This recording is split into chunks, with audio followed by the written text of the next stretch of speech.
कांटों भरा ताज बोलिए आप। सारे लोग का फोकस रिम्स है, किसी का फोकस ये नहीं है, मेदांता फोकस नहीं है। तो ये अच्छी बात है ना, आपको जिम्मेदारी मिली है, जनता का सीधे कनेक्शन है, आप उसको सुधारिए।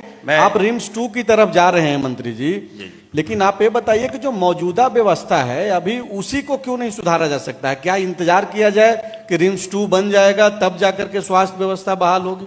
नहीं देखिए, रिम्स की कैपेसिटी आप बताइए। अगर मान लीजिए इस रूम की कैपेसिटी अगर 500 लोगों की है और वहां 5000 लोगों को आप भर दीजिएगा तो क्या हाल होगा बताइए। और रिम्स सिर्फ प्रतीकात्मक हम लोग बातचीत कर रहे हैं, पूरे जो सरकारी अस्पतालों की जो व्यवस्था है मैं उस पर बात कर रहा हूं। आज आपको मैं बता दूं, निश्चित तौर पर जब से मैंने as a minister, health minister जब से मैं बना हूं, हम स्वास्थ्य विभाग में बड़ा लंबा लकीर हम खींच रहे हैं।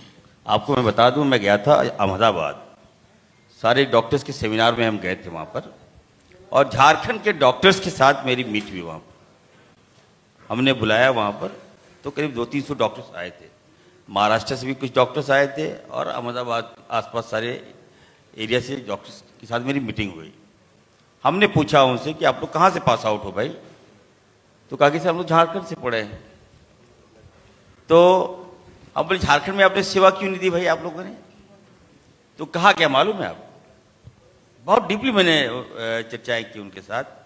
जब उन लोगों ने कहा कि सर झारखंड में हम सेवा देना चाहते हैं, लेकिन किसी ने हमें पुशअप नहीं किया और हमेशा खामियां डॉक्टर्स का मनोबल तोड़ने का काम किया। तो आप भी तो वही गिना रहे हैं। फिर आप मैं बताइए ना कि मैं बता दूं, क्या प्रैक्टिस मैं आपको बता दूं, उसके बाद आप देखिएगा अभी 300 डॉक्टर्स का मैंने बहाली किया। हम उससे बात की कि आप झारखंड में सेवा दीजिए, आपको मैं हर चीज प्रोवाइड करूंगा। तो बताया कि कैसे करेंगे। हमने कहा कि एफडी बेस पर, सुन लीजिए, 300 डॉक्टर्स का भी हमने बहाली किया एफडी बेस पर। एफडी का मतलब मुझे क्या, फाइनेंशियली बेड पर हमने डॉक्टर्स की बहाली किया। हमने कहा कि आपको अहमदाबाद में कितनी सैलरी मिलती है आप बताओ? तो कहा कि सर 75,000 मुझे मिलता है, 1,75,000 मतलब इसी बीच हमको सैलरी मिलता है। हम बोले आप चाहिए कितना सैलरी बताइए? सुपर स्पेशलिस्ट डॉक्टर से। तो अब बोले ठीक है आप आइए, हम आपको जो आप कहिएगा हम सैलरी देंगे। हम आपस में विभाग को बुलाए, हम पदाधिकारी को बुलाए, हम सेक्रेटरी को बुलाए। हम बोले क्या? हमने कहा कि हम अच्छा करना चाहते हैं, स्वास्थ्य को सुधारना चाहते हैं, तो क्या कर सकते हैं, पैसे की कमी है क्या? तो बताया सर टेक्निकल है, नॉन टेक्निकल। हम बोले छोड़िए सब टेक्निकल बात। हम सबको बुलाए, डॉक्टर से बात किए और हमने कहा कि हम आपको शहर में नहीं, हम आपको गांव में भेजना चाहते हैं। जवाब थोड़ा छोटा छोटा रखे मंत्री। हाँ ठीक है, मैं जा रहा हूँ।